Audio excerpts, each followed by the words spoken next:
Hi everyone, I'm Caroline Zakarian and I work in the Office of Civics and Community Service here at the Los Angeles Public Library. Welcome to Financial Literacy Month. Today's program is called Budgeting, Developing Your Spending and Saving Plan, and it's brought to you by the Los Angeles Alliance for Economic Inclusion and the Los Angeles Public Library. Today, Linda Maldonado and Nora Perez from AEI will talk about developing a saving plan and prioritizing spending when money is short. We will have a brief Q&A after the presentation, so please send us your questions throughout the program. Thank you, and take it away, Linda. Hi, everyone. My name is Linda Maldonado, and I want to thank Carolyn and the Los Angeles Public Library for this excellent opportunity to share with you budgeting, developing your spending and savings plan. And thank you, viewers, for tuning in and becoming a part of the learning of how to develop a spending and savings plan workshop. But I want to share a disclaimer with you before we get started. This presentation represents the views of the speaker and not necessarily those of the agencies they represent. This presentation cannot be reproduced or distributed by a third party or on a third party website without prior authorization. Reference to any information or the organization does not constitute an endorsement, a recommendation, or a favoring by the FDIC or the United States government. So wanted to get that out the way. During the time that I will spend with you, the objectives we're going to share are these. We're going to discuss how to create and use a spending and a saving plan. And those are two separate things. So hopefully we'll make that clear. List ways to increase income and decrease expenses, tips on opening a bank account, pledging to save with LA Saves, and I'm going to share some resources with you. Today, we're going to speak again about your spending and saving plan. Next. You're making a monthly spending and savings plan. And personally, that's what I do. I make a plan every month. And we're going to start with the key takeaway in the next slide. Using a monthly spending and savings plan to guide how you use your money. It is estimated that 4.5% of U.S. households were unbanked, and meaning that there was either someone in their household that did not have a bank account or have an account at a credit union. And that means that for the most part, people are using pen and pencil maybe on paper to identify what their spending and savings looks like, or perhaps they're doing it like many of our parents did generations before. They were doing it right off the top of their heads. But we're going to take some practical steps on how to create a monthly spending and savings plan. Next. So the first slide that we want is to start off building a practical way of spending and saving. You want to first identify and compare the difference between income and expenses. We want to understand where your money is going and therefore make the adjustments. So, for clarity, income is the money you receive. That could be from a paycheck. It could be from monetary gifts that grandma or grandpa send to you on your birthday annually. It could be a tax refund. It could be any of the services or any of the dollars that come from local or state services to provide whatever it is that you need, housing, food. Those are resources and money that is coming in. You are receiving that. Expenses are how you use your income. Next. So when you're preparing your spending and savings plan, there are three sections that you want to identify in that plan. First, you want to identify your net income. That's very important because after you have had your gross income, the big money check, there are taxes and deductions that are made. You are living off of what's left over. The second section is your expenses.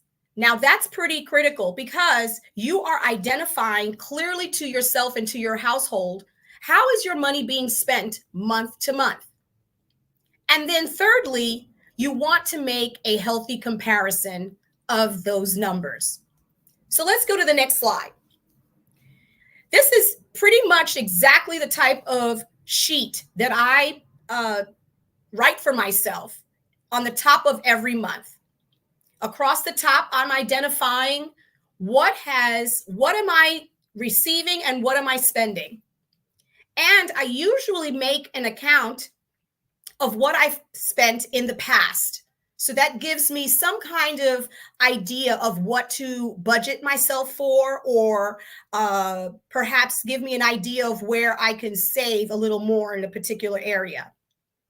And then I also have the final column, which is the planned monthly account of how many months do I want to save? How many months am I spending for? And you want to make sure that in this particular case, since it's a month to month, that you are making an account for those 30 days. So your net pay is your take home pay and any other income that is coming in. Perhaps, like I said, any type of monthly gift you're receiving, perhaps any income from any of the services that are provided to you by our government, perhaps your income tax return, any of that income that's coming in, you want to identify as net. And then your expenses include your rent, your groceries, fuel for the car, cell phone, credit card debt, student loan debt. Any type of expenditure that is taking money out of your net income is considered an expense. My favorite line item is savings, because at the end of the day, I need to know that there is something on the side that I am intentionally saving for to help me in the future. Then there is your charity or any of the sharing that you do. I know that every 2 weeks, I personally give to my church. So that is also considered a line item and an expense. So once I've tallied up my total expenses, there is also now the line item that mentions difference of income minus expenses. So if I've made $2,000 net and my expenses come to $1,800, my difference is $200. And you want to make sure that you are very clear and honest with what those expenses and expenditures are. There is no such thing as padding when it comes to spending and savings. In fact, if you do want to develop a padding, put that in your savings account. That will help a long way. Next. So when you compare, here is what you're comparing. My total net income minus my total expenses, and here is the difference. Now, if your difference is 0, that means your income equals your expenses. You don't have to make any adjustments. You're literally living paycheck to paycheck. Your net income is covering all of your expenses. However, if you have a positive, that means if you have money to spare left over, you have more income than expenses. And I can recommend you can add it to your savings account. Perhaps maybe treat yourself to a nice manicure or pedicure, or take yourself out to dinner. Or perhaps add that to paying down debt. But at least you have extra money left over so that you can do something with it. Now, if your difference is negative, it means you have far more expenses than income. And that's where many of us struggle. So next. So there are several ways to actively use your spending and saving plan throughout the month to gain control over how to use your money. Next. There are some ideas and some techniques that I have used to help you stay on top of your spending and of your savings. So on a daily basis, why don't you record your savings, your charity giving, or any spending that you're doing on a daily basis? Perhaps you want to collect whatever change is in your pocket. And then you may come up with some creative ideas of how to put some money aside or to save some coins that you have around the house. Weekly, there is an envelope system where I've heard from other people that they've actually put money into separate envelopes for every single expense because they are far more cash reliant than they are in using credit. There is also a weekly money check-in. Pick a day of the week in which you check your checking account or your savings account to see that all the dollars are accounted for, that the money that you were expecting is in there, and that your expenses haven't changed or fluctuated. And then, of course, come up with some new ideas and be creative. Perhaps work with a friend. Have an accountability partner in the areas of your spending and savings plan. Next. Now, this is my personal favorite because I do everything from month to month. I have an honest conversation with myself when it comes to my money on a month-to-month basis. So when it comes down to paying my housing, that's done on a month-to-month. My auto insurance, the grocery bill, any credit card debt that I have incurred for that month. I am labeling it, I'm writing it down, I'm identifying it and making it super clear. And I'm setting goals. I'm celebrating successes. I get excited when I have an extra $20 because I know that I can give that either to charity or I can put that right into my savings fund. I also prepare for my taxes because most of us are paying servicing for the service of having our taxes prepared. We use that money and we can pay our servicer to prepare our taxes.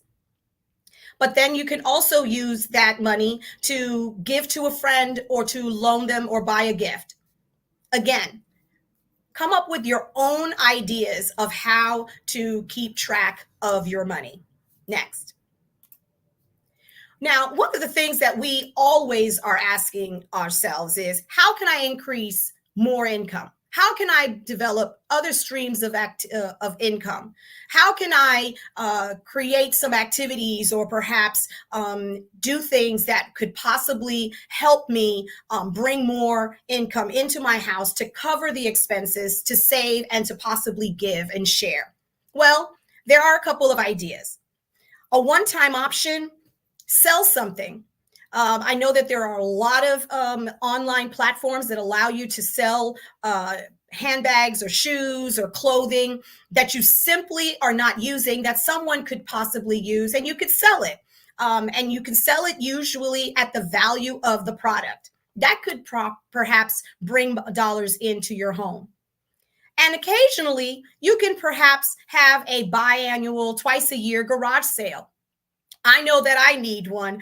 My garage is becoming a depot of all the things that I want to get rid of, but simply do not have the time or perhaps don't have the energy to do it after working a 40-plus hour week. But believe it or not, preparing for a garage sale will do wonders to decluttering your life, decluttering your mind, and certainly bringing more income into your household. As an ongoing practice, perhaps a part-time job is necessary to increase income into your household. And then for the long term, definitely, you want to get in touch with your local workforce development center, perhaps maybe going back to school, attaining a certification or a licensing in some other area of expertise will allow you to have to leverage and to be able to get a job that will pay you even more than what you're currently earning. So ask yourself, what other ways are there to increase your income? Now, this is the tough one, because this is when we're going to have to ask ourselves about what we need versus what we want, and then our natural obligations, right? So first thing we want to do is conserve, right? The first thing we want to do is, how can we conserve? What can you get cheaper or use less of? What is it that you can get away with that you don't necessarily need to have right at this moment? Then you can also adjust. You can renegotiate. I know that I've had to go to my cable company on several occasions to renegotiate my package deals. When you're paying more per month on a cable bill, which is a luxury item, it's a want. You can live without cable. I promise you can. But I can't live without groceries. You can make that adjustment. Call your vendor, find out if there's a way that they have a cheaper or maybe a less expensive package available so that you can conserve some of that money and you can then use it for the things that you absolutely need. And then ask yourself, what is it that you simply cannot do without? What can you eliminate from your household expenses?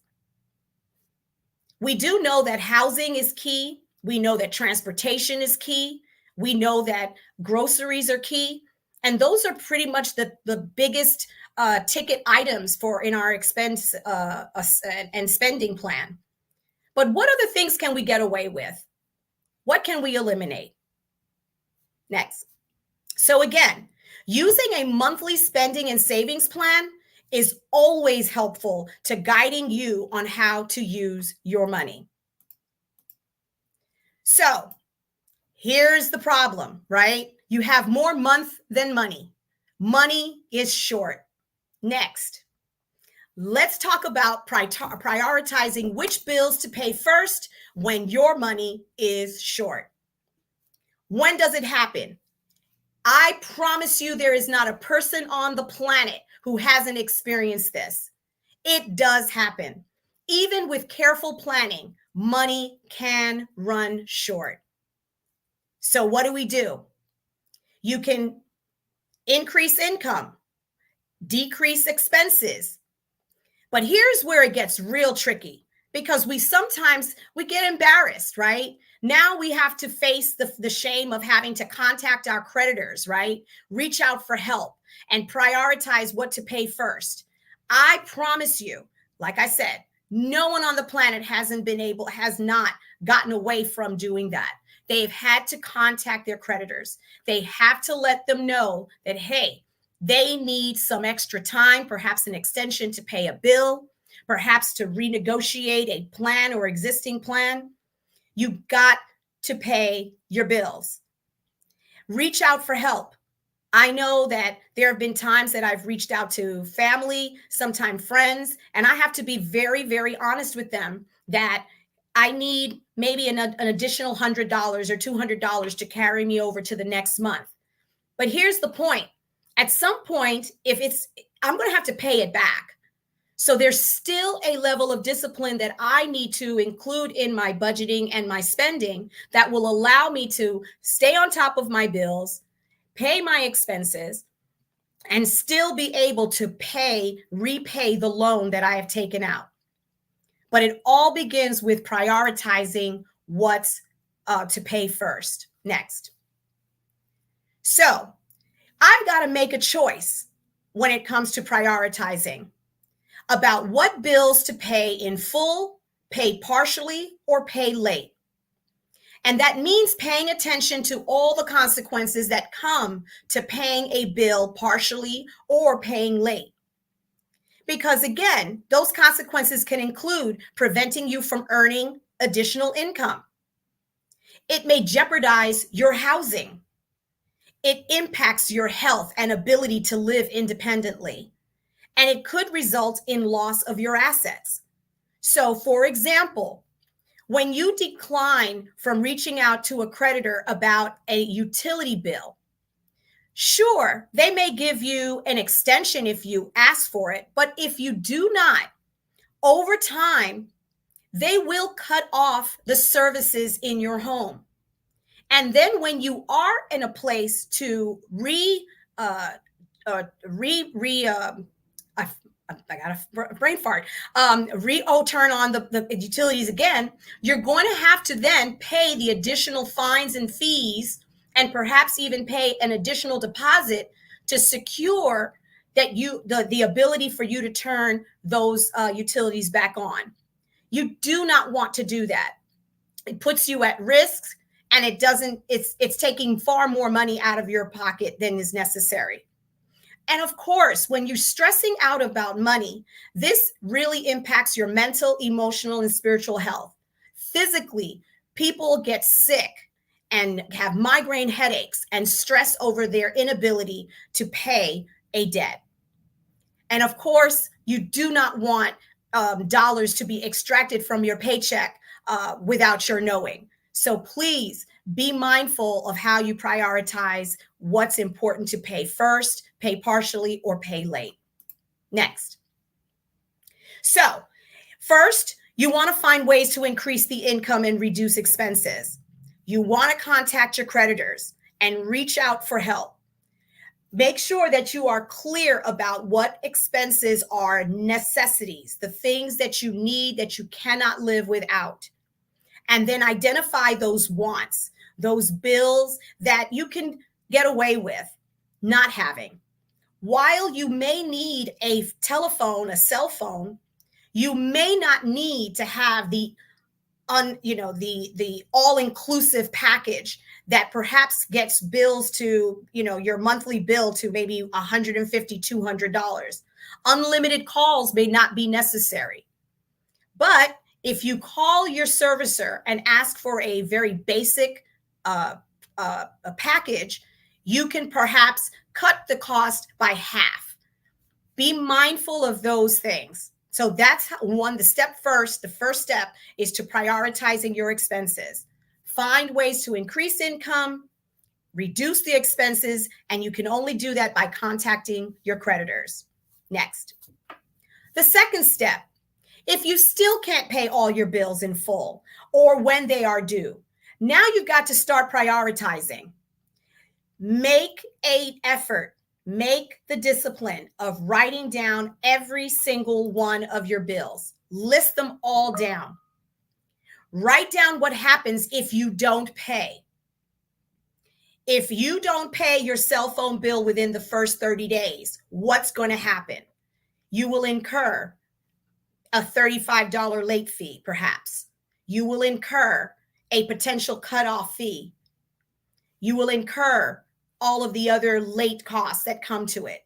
You have to definitely write down the bill, write the amount, and then write down what will happen if you do not pay. Prioritize the list, from 1 to whatever the number is. And you want to start with number 1 as the one that has the most serious consequences. So perhaps, again, because housing is a necessity, you paying your housing is number 1. If you do not pay your housing on time, you will potentially be thrown out. You will be evicted. There are late fees attached. If that is important to you, then that would be number 1.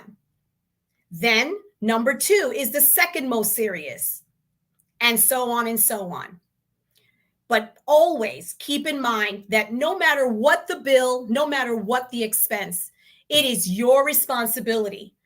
So please plan to pay them as soon as you're able to, and just keep your creditors and your vendors abreast of all the changes in your financial situation so that they can work with you and help you along the process of paying them in the right way. Next. Remember, the key takeaway in this section was prioritizing your bills and understanding which bills to pay first when your money is short. Next. So, one way that we can always save is in the manner in how we are banked. Get Banked is a program that the FDIC is sponsoring, and it is allowing households across America to open up a checking or a savings account with the option of no check cashing fees. These are great opportunities for you not having to incur an additional fee or cost when you have a checking account or a savings account at a bank. And there are banks available that are online, available online, and you can see which one is in your area and that could serve you the best. Next.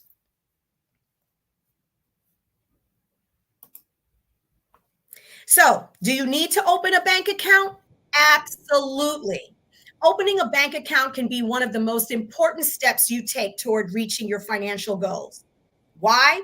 Because putting your money in a bank that is FDIC insured can offer you financial safety, easy access to your funds, savings from check cashing fees, and overall financial peace of mind. I know that one of the things that I most benefit from an FDIC insured bank is that I have built relationships with the men and women who are working at the branch. I'm able to ask them questions about the right thing, the right time to reinvest and or to possibly open a different type of account. When is a great idea when interests are a little higher so I can open a CD? Building relationship with your local bank helps you along when you definitely want to buy a house or buy a car or perhaps take out a personal loan to further your education. Whatever the use, whatever the need, your local bank can help you. To learn more about this process, I'm going to pass you on to my colleague, Nora Perez, and she's going to tell you more about getting banked. Yes, we'll learn. Hi, I'm Nora Perez, and thank you, Linda, for all the information, wealth of the information. You could learn how to open an account. If you could do next, please. Learn you can open your own affordable, safe, and certified bank or credit union account. Nationally certified bank on account has no overdraft fees. Most of it's $5 or less a month, and you can use them to manage your money and pay bills at no cost. You can also go to below it's at dcba.lacounty.gov. You will see the list of checking accounts available to you from bank participating on Bank On. You can simply just pick a bank of or credit union, or just the choice from the list. Second, go to the bank and open a safe Bank On certified account. Third, use your money. Use your account to direct deposit funds, pay bills, and manage your money. So next, please. Now we're going to teach you how to save money through the LA Saves campaign. We have the tool to create plans to save money for your goals. We encourage everyone to save here and register for lasaves.org in order to take the steps in holding yourself accountable for savings. And we'll put you through there through your goals. So next slide, please. American Saves is a campaign managed by the nonprofit Consumer Federation of America. This campaign helps seek to motivate, encourage, support low to moderate income households to save money, reduce debt, and build wealth. Think of LA as our saving accountability partner. We're here for you. We are simply give you a wealth of information, encourage you to save money. So, take advantage of of this free tool. You can go to lasaves.org in order to take the steps in holding yourself accountable for saving. It's just a promise to yourself that you're going to be saving money, and we'll help you get there. Next slide, please. So why save? It's so important to have a little savings to support you through an unexpected emergency, like Linda mentioned earlier. In general, emergency funds can be used for large or small unplanned bills. Look at all the weather that is happening. Maybe you have a leaky roof and you didn't have an emergency fund. It's time to just get your emergency fund together, and we could help you there. And also a part of the routine monthly expenses and spending. You set aside about 500 to 1,000 can cover many unexpected items. Save home ownership, education, paying debt, or even a vacation if you need that. But getting to save money is where you're going to be able to go on vacation, to get the education, to get the home ownership. So I know it's really tough. It's to set aside a portion of your income for savings. We always recommend automatic savings. If your money goes straight to the savings account, you'll be less likely to miss it, right? So set up a direct deposit with your employer. Split your paycheck so that your savings never gets to your checking account at all. You never see it. So, well, you will see it, but when it's already big. Have a portion of your savings go straight to a separate savings account. Just remember, always pay yourself first. Next, please. Take the LA Safe Pledge. Why take a page? Taking the LA Safe page is it's a tip for yourself. I should say it's just a promise to yourself to start saving, to start a savings journey. And LA Saves is here to encourage you along the way. Take first step towards creating a better financial future for yourself. The pledge is very simple.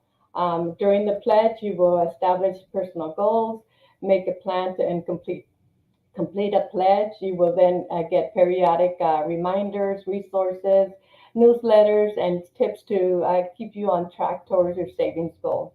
I get monthly reminders to save what I promised myself, saving for a, leaky roof like I had one. And, luckily we had the money the savings and emergency fund to take care of that. So that is what it's for. All we need is next, please. Oh, yeah. All we need is your name, set a goal. What are you saving for? Make a plan. The amount you want to save a month. Keep in touch with email, zip code, and phone number. It's all we need. And you could use your phone number if you like to receive texts and reminders. And then make a plan example, making a plan and establishing personal goals is part of this process. This plan and pledge are intended to help you meet the savings goal while offering long-term accountability to support along the way. We are here for you to get you through that way. One plan example is nearly a quarter of savers who take the LA Saves Pledge choose emergency fund as their first wealth building goal, and they have it the right idea. Research shows that the low-income families with at least 500 in emergency fund were better off financially than moderate-income families with less than this amount. Yet most Americans don't have enough savings to cover an unexpected emergency. We can help you get to your savings goal by signing up at lasaves.org. Next, please. Save by reducing debt. We were discussing, Linda was discussing creating your spending and savings plan. You can also think about savings by reducing your debt. You will save on interest and improve your credit score for future needs. So sign up. And then, and next, please. Now we're going to talk about the how money smart are you. This is a suite of 14 games and related resources about everyday financial topics. It's based on FDIC's award-winning Money Smart program. This was launched in September of 2021. To play the game, you need to create an account only if you want to earn like certificates or have your progress saved. I do recommend that, sometimes for the small kids, they receive the certificate and they get all excited. However, to use this resource, you don't need an account. Next, please. So each game has rounds. Their introduction to the game, and then the rounds menu will show, such as one of the slides. This one is from your savings. It has 5 rounds. Other games have 2, 3, or 4, or 5, even 5 rounds. It depends on the game. Play only what you're interested in. However, if you need a certificate of the completion, you'll need to play and win all the rounds in the particular game. So it's super fun because I also signed up for it. Players earn coins by playing mini games within the rounds. If you win the required number of coins for a round, you win that round. If you win all the rounds in that game, you win that game. So it's fun. If you win the game, you earn a certificate for that game. If you logged into player, like I said, players do not need not have to log in order. But if you want to earn a certificate of completion, you do need to sign up. Play. If you could keep going next. And so take a few minutes. Take a few minutes now. Answer the take action questions. What will if you could come up, Linda? So take a few minutes now for the resource. We have resources here and links that are useful to obtain your credit report. The Consumer Financial Protection Bureau helps consumers by providing educational material, accepting complaints, take the LA Saves and learn how to establish a bank account. LA Saves will keep you motivated with information, advice, tips, and reminders to keep you reach a savings goal for buying a home and so on. So if you have any questions.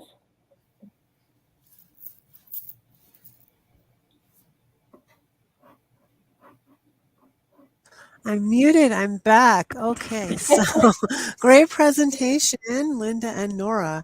I Thank always you. learn a lot. I actually used to do that, the whole envelope system, when I was younger to save money for, buying gifts for the holidays. Mhm. I should do. I have kids now. I don't even do any of that. I should, but whatever system works for you, I think that's a good idea. Um, Mhm. so, okay. So Esme was asking, so are you able to put these links in the chat? I don't know. Oh, Esme, did you mean the links for the resources? The resources links? Do you mean that one? Should we go back to the prior slide? Is that the one you were looking for? Okay, yeah. Yeah, This is that the one. resource link. Yes. I don't think I can cut and paste, but if you want, Esme, if you want to email us, lifelonglearning@lapl.org. Yes, or anyone wants to email us at lifelonglearning@lapl, we can probably send you the resource link that Linda and Nora were talking about. So that's no problem. We can definitely do that. Okay, let's see if we have any more questions. Okay, I have another question. Can I still save even if I don't have much money? Like, how do I even if I don't have that much? Like, how do I start and what should I? Yeah. Yeah, I mean, I'll take it because it's been a wonderful experience. I've literally, when I'm cleaning out my sofa, I hit the jackpot. Change comes out of my pockets. I mean, I'm picking 35 cents, sometimes dollar bills. Sometimes when I'm emptying the pockets out of my jeans before I wash them, I'll find $1 stuffed in the bottom. And this is an excellent way of starting your savings account, right? Go put that change that you find, put it in a mug, put it somewhere that you know you're not going to touch it, that you know that you're not going to look at it and not be tempted to spend. So I always say to people, even when you don't think you have enough money, you do. You'll come across some change, just put it away. The discipline is don't touch it. When you decide not to buy that Starbucks coffee that's now like what, $4.25 for a small, save that $4.25. Put it away. So yes, definitely. There Yes. you can put a penny aside, 25 cents aside, whatever it is. Begin a discipline, a mindset to put spare change away. Yeah, That's you're a right, good Linda. tip. Yeah. Go ahead, Yeah, Nora. you're right, Linda. With the coins around the house, you find one coin and then you get excited and you go and find another coin and Yeah. I have it in my little Ziploc. Yes. No, that's a good idea. And then like the whole like the star, I was saying to coworkers, I was like, oh, I should just bring the coffee thing. I should just make coffee at work. Why do I Absolutely. go and get the coffee, expensive coffee every day? Like, Right.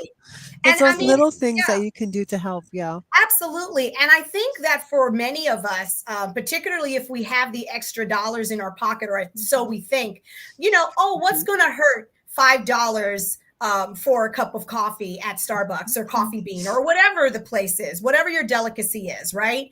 But in the long run, that $5 Monday through Friday is $25. $25 now is $25 times 4 is $100 a month. By the end of the year, $1,200. And so you figure if I would have only saved the 20, even making a small adjustment and buying that Starbucks once a week versus 5 days in a row, it can help save some money. I agree. I mean, it makes a big difference, just a little and bit. also, also canceling some of the apps. I know we have so many apps. You want to watch a movie here or there, another app. Just canceling, saying, okay, I'm only going to keep one, Yeah. and that's it. That's a lot of savings because they keep going up those fees. Yep. Those they do. Great tips. I agree. It's just the little things. Even if you start little by little, it adds up. So I mean, it's great. We have another question. What is the most challenging part about saving money? I could take that. Your comfort zone. It's hard to have a new habit for your routine. Saving money is included, right? Even exercising. It's just getting out there and just creating a budget, following it, and setting savings targets. Like Linda had mentioned earlier, all things could be new to you, but they're challenging. But and that's how Alex Saves could help you get there too. Just sign up and we'll help you. I mean, it's all you have to do is just it's commit. It's just a commitment, and we'll help you get to your goal. Yeah. I mean, it's I know that it's definitely comfort has a lot to play into that, but and it's the mindset, right? We do have a mindset that savings means I have the luxury of extra money to save. And believe it or not, we do have it. Instead of going out there and getting noodles from the local restaurant, I was going to the Dollar Tree, the 99-cent store, and making my own noodles and whatever vegetables I could make. I remember my days in college, right, when all I had were crackers and peanut butter and jelly, ketchup, things like that. And I think we get super creative when we don't have, right? So that's where it gets fun and challenging for us. But definitely it is a mindset. Just imagine, I love shoes. I will buy. Yes. I don't buy one. I like to buy 2 and 3 pairs. But so I know that there's going to be some adjustments that I'm going to have to make in my monthly spending so that I can do that, so that I can go and afford that great pair of shoes that I've been looking at. And get this, usually by the time I've saved up enough money to buy them, they went down in price. Or I got a special deal in the, they're now selling them at 30% off or 50% off. So now it's a win-win. I took the time and the patience to save the money that I needed for the thing that I wanted, and now I got it 50% off. Exactly. And I love those promo codes. You get to spend 50%. There you go. Yeah. No, that's a good tip. Yeah, that's buy when it's on sale. That's the best way. Well, a lot of us do. A lot of our spending and expenses is more. It's a very emotional for a lot of people. It's impulse buying at its best, right? Oh, I want to get that great phone because it's got I can take great photos. Really? You know, a phone. I grew up in a day when you didn't know who was on the phone until you picked it up and said hello. Mm-hmm. So, You're dating yourself. I am. It's okay. It's all good. Yeah. No, I totally get that. No, I mean, Yeah. it's very true. We have another question that came in. So, why does saving money seem like such a sacrifice? Go ahead, Nora. You got this. Yeah, I don't know. Maybe because perhaps when you save money, it's not as rewarding as when you you pay off your bills. That is Right. rewarding. That is Yeah. super rewarding when you're Yeah. paying off those bills and say, they fall off your shoulders, and it's like you don't have to think about that bill anymore. That's Mhm. what is rewarding about it. Oh But that yeah. sacrifice and saving money, that's what needs to be done to get to paying off your bills. Yeah. And Yeah. I think again it's a mind game, right? It's the trying to keep up with the Joneses, right? Whoever they are. And trying to see, Mhm. well, compare ourselves to them. And that is like, I think I read somewhere that comparison is the cousin to fear and not living a joyful life. We get so caught up in comparing ourselves financially, comparing Mhm. ourselves to what the family has, what that neighbor next door has, what the other person down the street has, and we are so caught up in that we don't even find the self-fulfillment and joy and peace of mind that, hey, Mhm. I don't need what you have. I'm Yeah. perfectly satisfied with what I got right now in my hand. Mhm. I got my health, I've got my peace of mind, and I got that one pair of shoes that I got on sale. That's all that matters, really. All that matters. For It sure. does. Yeah. Yeah. Yeah. I'll make my And nowadays, back then we were embarrassed of going to a thrift shop. Now it's the thing. So it is the saving thing to money do. there, you could save money there by going to the thrift shop and consignment stores, what they call it today. But yeah, Mhm. that's something you're saving money. You might get a designer bag or designer blazer or something because if you paid way less than at the Yeah. market. Yeah, so. Yeah. Caroline, Nora, what I neglected to mention earlier, and what is another way of increasing income is the ability to barter what you Oh yeah. can do, right? So for Mm-hmm. example, if I know I can organize a closet, Mm-hmm. and I could perhaps, and I know I get my nails done every 2 weeks or Mm-hmm. whatever. Perhaps maybe I can go and say, look, in exchange for getting a manicure pedicure, perhaps I can Mm-hmm. come into your shop and organize your nail polishes and whatever. Most Perhaps I definitely. can barter my ability to cook in exchange for another service. I mean, Mm-hmm. it's the act of being able to take notice of what you have as a skill that comes naturally and be Mm-hmm. able to use that as an exchange and leverage it for income or Mm-hmm. leverage it for exchange of service. It's another opportunity for us to attain and keep more money in our homes, right? You're Um, right. Yeah. yeah. So I think that's another great opportunity to look at.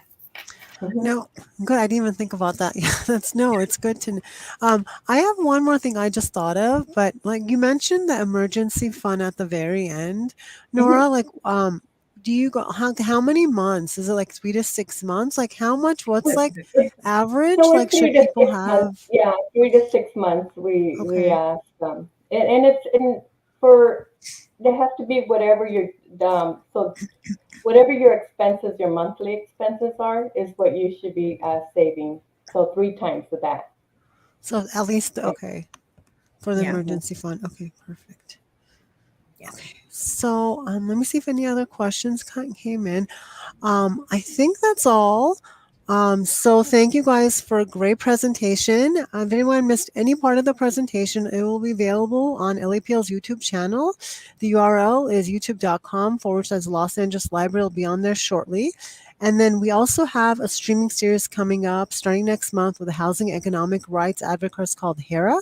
So it's a 5-part series. Please join us on Monday, May 6th at 12 p.m. And the next program is called Know Your Rights Tenant Basics. And we also have one more Financial Literacy Day event coming up this Saturday, April 27th at 10 a.m. to 1 p.m. at the Palms Rancho Park Branch Library. At 10 a.m., they're going to have an overview of the financial planning process workshop, followed by one-on-ones with certified financial planners. If anyone wants to make an appointment, you can call 213-228-7140. And if anyone wants any more information on all of our Financial Literacy Month programs or resources, you can go to our Financial Literacy Month webpage at lapl.org/financial literacy. I'm tongue towed. Financial Literacy Month. Got it out. Okay, good. Okay. You got it. You got it, Carolyn. You got it. Okay, so thank you guys again, and it was a wonderful presentation. I learned a lot, like always. So, Yeah. Thank you, everyone. Have a great day. Bye, bye, everyone. Thank you. Thanks, everyone. Okay, bye.